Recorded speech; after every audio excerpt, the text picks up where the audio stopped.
And Bill Pfeiffer speaking from Marysfield. So good to be with you again. Do remember the subscribe and like button. Happy Mother's Day to all of the mothers out there. All kinds of wonderful things happen because of the mothers in our lives, and they need to be celebrated. We live in a culture now where the number of marriages has gone down dramatically, and the same with the number of children. One of the nearby hospitals just closed its maternity ward. We're supposed to live in the center of our lives, not on the circumference. Too often we confuse the edges for the essence, and our culture has done that. And so marriages are down, babies are down. We too quickly we claim the superficial as substance. And we're really losing essential things in our lives, in our happiness, in our culture, things God put in there specifically to make us happy. Anyway, I have a wonderful thing here on becoming a mom. I think this is just terrific, and hopefully it will touch your heart. Listen to this story. It's just really beautiful. We are sitting at lunch when my friend casually mentions that she and her husband are thinking of starting a family. We're taking a survey, she said half jokingly. Do you think I should have a baby? It will change your life, I say, carefully keeping my tone neutral. I know, she says, no more sleeping in on weekends, no more spontaneous vacations. But that is not what I meant at all. I look at my friend trying to decide what to tell her. I wait and want her to know that she will never learn in childbirth what she will never learn in childbirth classes. I want to tell her that the physical wounds of childbearing will heal, but that becoming a mother will leave her with an emotional experience so deep that she will forever be vulnerable. I consider warning her that she will never again read a newspaper without asking what if that had been my child? That every plane crash, every house fire will haunt her, that when she sees pictures of starving children, she will wonder if anything could be worse than watching your child die.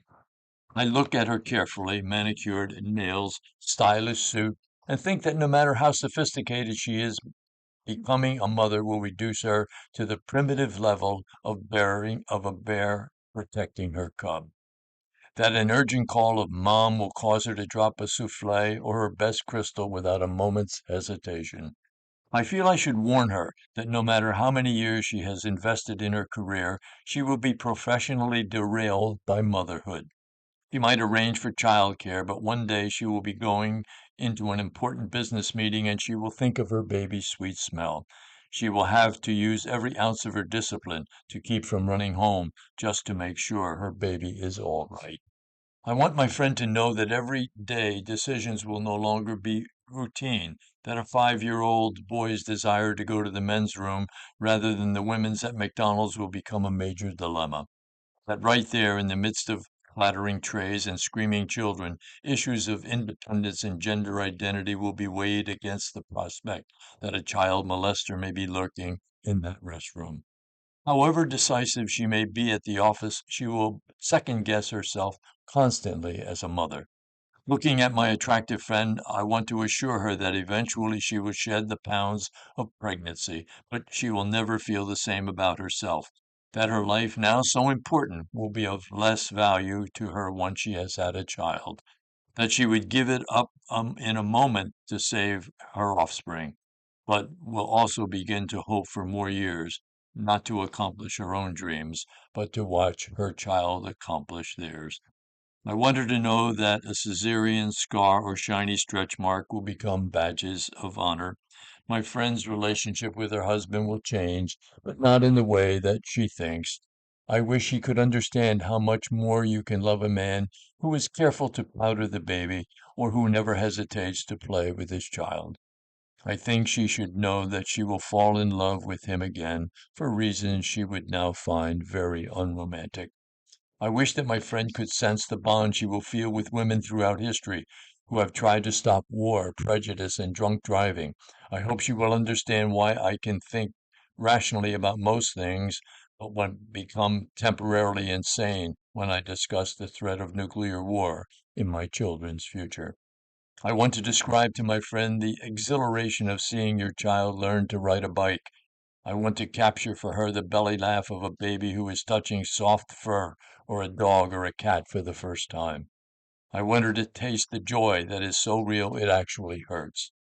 My friend's quizzical look makes me realize that tears have formed in my eyes. You'll never regret it, I finally say.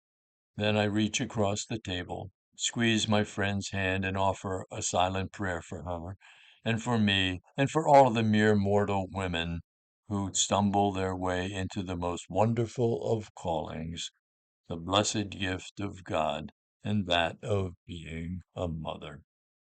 Happy Mother's Day to all of the mothers that are watching this particular podcast. You deserve a happiness that that goes beyond the human pale for all of the named and unnamed things you have done to help your children grow and become more and more. God bless you. You're in my thoughts and prayers today. Happiness always depends on doing the truth today, and you did the truth in having your children. Good to be with you. God bless.